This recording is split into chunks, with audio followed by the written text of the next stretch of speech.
Cette fin de semaine, c'est les journées de la culture et sur la Côte-du-Sud, il y a plusieurs activités qu'on vous propose un peu partout. On a décidé de faire une petite tournée ce matin. On va se rendre à différents endroits et on débute à Lillet en compagnie de Chantal Castonguay de la Corporation des arts et de la culture de Lillet. Bonjour. Bonjour, Et qu'est-ce qui se merci. passe à Lillet? Oui, ça se passe à Lillet. Cette année, on voulait profiter de notre projet qu'on travaille depuis plusieurs mois, l'ouverture du café culturel dans le secteur de l'Îlet-sur-Mer, dans un lieu magnifique qui est une salle patrimoniale qui s'appelle la salle des habitants, qui ne portera pas le nom de notre café culturel. On est en train de travailler là-dessus. Donc, c'est à 50 chemin des Pionniers à l'Îlet-sur-Mer. Donc, on voulait profiter justement des Journées de la culture. Quelle merveilleuse occasion finalement pour inaugurer vraiment l'ouverture du café culturel. Et de quelle façon ça va se passer? Oui, ben, pour une première, donc c'est le dimanche 1er octobre, on ouvre les portes à 13 heures. Donc, vraiment, on fait une inauguration officielle avec plusieurs invités, plusieurs médias. Bon, je pense que les gens aussi de la communauté seront très fiers d'être présents. Donc, de 13 heures à 18 heures, 13 heures, on accueille les gens, on fait le côté protocole, accueil et inauguration complète. Et à partir de 13h30, nous avons deux prestations en après-midi. Une à 13h30 avec Daniel Lacombe qui va nous présenter un atelier animation avec des percussions.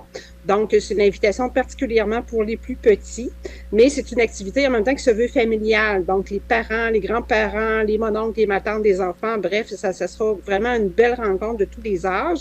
Un atelier où on incitera les gens à participer à cet événement-là avec des différents instruments de percussion. Et à 15 heures, on accueille Sébastien Landry, qui est un musicien, un guitariste bien connu ici dans la région, qui va nous faire une musique d'ambiance finalement, où les gens seront invités à jaser, à échanger par rapport à ce qu'ils veulent avoir dans leur café culturel. Est-ce qu'ils ont des choses à nous proposer? On invite aussi les artistes à être présents pour nous dire, moi, j'aimerais ça venir dans ton café culturel pour venir présenter soit une exposition, faire un atelier, une conférence, peu importe. Donc, ce sera vraiment une journée où on invite tous les gens de la communauté des alentours à venir nous voir pour vraiment mettre de l'avant ce projet du café culturel. On a une belle occasion de découvrir le tout nouveau café culturel du côté de Lillet. On vous rappelle, l'adresse est à la salle des habitants au 50 chemin des Pionniers Est à Lillet. Merci beaucoup, Chantal Castonguay. Merci à vous. Bonne journée de la Et culture. On reçoit maintenant Diane Renaud. Elle est du Comité Culture et Patrimoine de Saint-Roch-des-Aunais pour parler des Journées de la culture chez vous. Qu'est-ce qui se passe? Très bel événement. Samedi, le 30, on a un événement qu'on pourrait appeler communautaire. On a une artiste ici, Sophie Lambert, qui est une peintre de talent. Justement, sa toile est derrière moi. La façon dont on va fonctionner, c'est qu'on va inviter les gens de la communauté et même de la région au total à venir poser leur roi blanche sur la toile que Madame Sophie nous a déjà préparée à l'avance. Elle va être ici présente, elle va superviser l'exécution des oies. Évidemment, pour la personne qui va venir se présenter pour poser son oie sur la toile, elle va en même temps faire connaissance d'une artiste peintre, voir la façon dont elle fonctionne, visiter aussi son atelier et profiter de la très belle température qu'on est supposé avoir samedi. Belladon, les oies ont déjà commencé à descendre, hein, donc on est pile poil. Est-ce qu'on pourrait avoir l'adresse de la chapelle de Sophie? Oui, c'est le 558A sur la route de la Seigneurie à Saint-Roch-des-Aunais. C'est la portion qui est dans le village des Aunais. On est à proximité de la Seigneurie. Le stationnement, évidemment, sur la route, la 132, en fait, n'est pas nécessairement encouragé, mais on a un stationnement juste, je vous dirais, 15 mètres un peu plus à l'ouest de la chapelle. Et puis, si c'est nécessaire, vous pouvez vous stationner à la Seigneurie des Aunais, prendre une petite marche de santé, descendre et venir à la chapelle pour rencontrer Sophie et poser votre roi sur la toile de notre artiste. Et quelle autre activité avez-vous à proposer du côté de Saint-Roch-des-Aunais? Pour les Journées de la culture, c'est le seul. L'an dernier, on avait fonctionné de la même façon aussi. C'est comme une animation culturelle. L'an dernier, on avait fonctionné avec un sculpteur qui était venu enseigner une technique technique qu'il avait reproduit sur une sculpture grand format devant le musée, puis on a trouvé, devant le moulin, c'est-à-dire qu'on avait trouvé l'activité intéressante. Donc, on prend le même patron, si vous voulez, pour cette année. Donc, même chose, la communauté va venir, c'est une œuvre communautaire. Et l'horaire pour se déplacer, vous avez dit c'est samedi? C'est samedi de midi à 16 heures et c'est pour les 12 ans et plus. Bien sûr, les enfants sont bienvenus, mais comme c'est une peinture de qualité, ça prend une dextérité particulière, donc on demande que les artistes amateurs aient 12 ans et plus. Merci beaucoup, Diane Ça serait plus Renaud. facile. Alors, on rejoint Karina Bilodeau du Centre culturel Godendard. Karina, qu'est-ce qui se passe du côté des Journées de la culture chez vous? Oui, donc en fait, on a 3 expositions sur place. Une exposition organisée par le comité Floralie qui célèbre ses 25 années de création cette année. Et donc, ils nous présentent là, des photos, des plans d'aménagement. Il y a également là, des éléments historiques là, en lien avec l'évolution, avec la contribution des différents bénévoles qui ont contribué au développement de ce comité qui permet de fleurir Ville-Saint-Pamphile. On a également une exposition qui s'appelle La rue principale, qui est des créations de Mme Thérèse Morneau, qui, au fil des années, a créé des maquettes représentant un peu un village. Et donc, on peut visiter cette exposition-là. Et la dernière exposition s'intitule Les mains créatrices, où on a rassemblé 16 artisans et artistes, donc qui font de la peinture, de l'aquarelle, on a de la dentelle, du tricot. Et donc, on va avoir une exposition avec des œuvres de ces artistes-là. Certains artisans seront également sur place. Il y aura également des démonstrations. Donc, le samedi, une démonstration de peinture sur tissu en avant-midi, de tricot en après-midi. Et le dimanche, une démonstration de création de cartes en avant-midi et de dentelle en après-midi.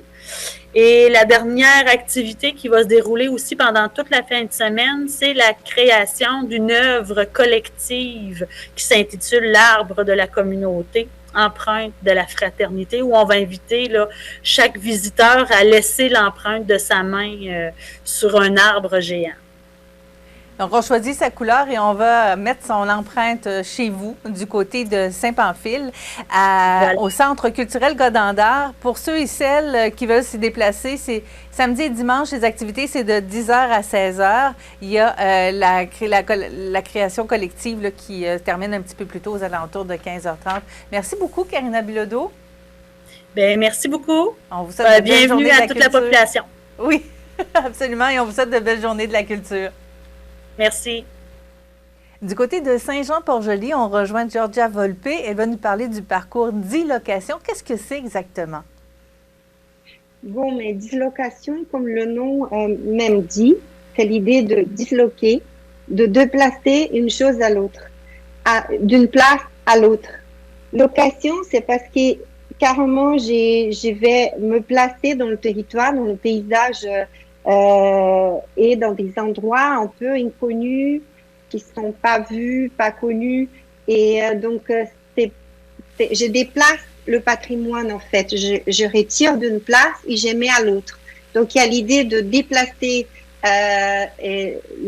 les patrimoines, révisiter le paysage à travers des installations poétiques. Donc, c'est un projet qui est en parcours, donc qui démarre au Musée de la mémoire vivante à Saint-Jean-Port-Joli. Il se finalise en partant par une maison privée. Ensuite, on arrête à Seigneurie des Aunais. Il y a 2 installations. Et puis, le parcours est fini pour la Pointe Rouge. C'est au bout de Saint-Raph-des-Aunais. Donc, c'est une marche à travers la piste cyclable en se rend dans une pointe directement sur le fleuve. Voilà, donc l'idée de se disloquer aussi, de se déplacer dans le paysage, de déplacer le patrimoine d'une place à l'autre pour le faire mettre en valeur, pour le faire voir autrement, avec poésie. Donc, c'est vraiment un dialogue étroit avec l'environnement, avec la culture locale, avec les citoyens et avec les organismes qui ont appuyé le projet. Les gens qui veulent en profiter peuvent s'inscrire? Alors, sur le site web du projet, il y a une petite case inscription. Nous, on va parcourir un autobus d'école. Donc, les gens vont être comme des écoliers un peu. Donc, ils vont pouvoir entrer dans cet autobus et faire le parcours ensemble. Le parcours va être guidé par un compteur de la région, RX40. Donc, il va nous guider à travers les installations. Donc, il va aussi amener une dimension, la dimension du récit. Du récit, les légendes, l'imaginaire et aussi de ce qu'on va aller se reconnaître à travers les installations. Alors, pour s'inscrire, à quel endroit est-ce qu'on doit le faire? Alors, vous pouvez vous inscrire sur le site dislocation.net.Georgia-Volpe. Je l'ai diffusé en Facebook et Instagram aussi. Donc, c'est juste vous inscrire. Le parcours, il commence à 1h30 samedi. Il finit autour de 18h. Donc, je recommande les gens de venir habillés en circonstance. Vous pouvez même amener une boîte à lunch. Voilà, comme des vrais écoliers. On va découvrir ensemble le patrimoine revisité. Merci beaucoup, Madame Volpe. On vous souhaite de belles journées de la culture. Au plaisir. Merci de votre temps et votre intérêt.